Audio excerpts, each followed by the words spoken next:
आर्यवर्धन नहीं होने देगा नील के साथ अनु की शादी। शादी के मंडप में खुद दूल्हे के कपड़े पहनकर जाएगा और अनु को उठाकर लेकर आएगा और कहेगा कि अनु मैं तुम्हें किसी और का होता हुआ नहीं देख सकता हूं, तुम्हारी शादी सिर्फ मुझसे होगी, आर्यवर्धन से और किसी से नहीं। और अनु यहाँ पर बड़ी खुशी से आर्यवर्धन के साथ शादी करने के लिए चली जाएगी। तो चलिए आपको बता दें कि भाई सीरियल तुमसे तुम तक की बात कर लें, तब यहाँ पर भाई नील के साथ शादी करने की बात यहाँ पर मीरा ने रख दी है अनु के पापा के सामने, और शर्मा जी यहाँ पर मान भी गए हैं। भाई शर्मा जी तो खुश हो जाते हैं कि नील के साथ जब अनु की शादी करके वो यहाँ पर शांति से बैठ जाएंगे और उनका बहुत बड़ा बोझ उतर जाएगा। लेकिन यहाँ पर ये सारी चीजें आर्यवर्धन सुन लेते हैं।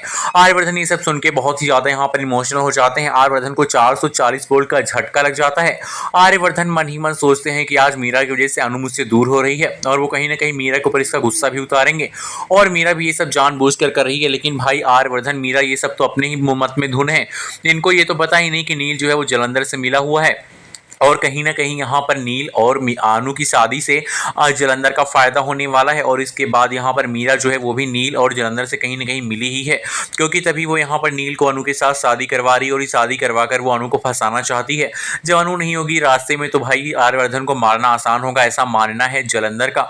और जलंधर यहाँ पर आर्यवर्धन को और ज़्यादा इमोशनल और उसको दुख देने के लिए वो यहाँ पर अनु की शादी नील से करवा रहा, ताकि वो और ज़्यादा दुख प्राप्त करे, उसको दुख हो। अब कहीं ना कहीं यहाँ पर जो नील है वो यहाँ पर शादी के मंडप में आएगा, दूल्हा बनकर बैठ जाएगा, और अनु से और पंडित जी कहेंगे कि दुल्हन को लेकर आइए। लेकिन उन्हें क्या पता कि भाई दुल्हन को उठाकर लेकर भाग जाएगा खिड़की के रास्ते आर्यवर्धन, क्योंकि आर्यवर्धन अनु और यहाँ पर नील की शादी नहीं बल्कि खुद वो अनु के साथ शादी करेगा। वो खिड़की से निकाल कर लेकर चला जाएगा अनु को, और अनु को ले जाकर मंदिर में उसके साथ शादी अपनी रचाएगा, और पंडित जी के सामने उसको मंगलसूत्र पहनाएगा, उसकी मांग में सिंदूर भरेगा और 7 फेरा लेगा। जहां से 7वां फेरा कंप्लीट होने वाला होगा, जलंधर अपने गुंडों के साथ नील के साथ वहां पर पहुंच जाएगा, और वहां पे कहानी में धमाकेदार ट्विस्ट आएंगे। भाई अब सीरियल में जिस तरह से ट्रैक एंड टर्म्स आए हैं तो यही बता रहे हैं कि बहुत जल्द सीरियल में धमाकेदार ट्विस्ट आएगा, और जहाँ पे अनु नील की शादी होगी वहीं पर जाकर आर्यवर्धन बैठेगा, और आर्यवर्धन के साथ शादी हो जाएगी फाइनली नील यहाँ पर अनु की, और नील और जलंधर का प्लान फुस हो जाएगा। लेकिन ये सब इतना आसान नहीं होने वाला है, क्योंकि पुष्पा जी जो है वो यहाँ पर आर्यवर्धन के साथ कभी भी अपनी बेटी की शादी होने नहीं देंगी।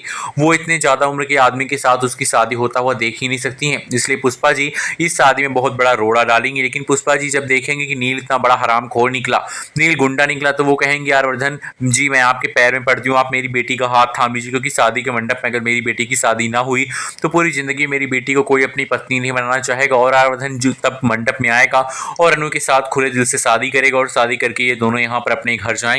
लेकिन आपको बता दें कि अब कहानी यहीं पर रुकने नहीं बल्कि यहाँ पर बहुत आगे जाने वाली है। वेल यहाँ पर अनु और आर्यवर्धन की शादी का ट्रैक आपको कैसा लगने वाला है, तो आप इसके लिए तैयार तो वीडियो को लाइक करके बताइए।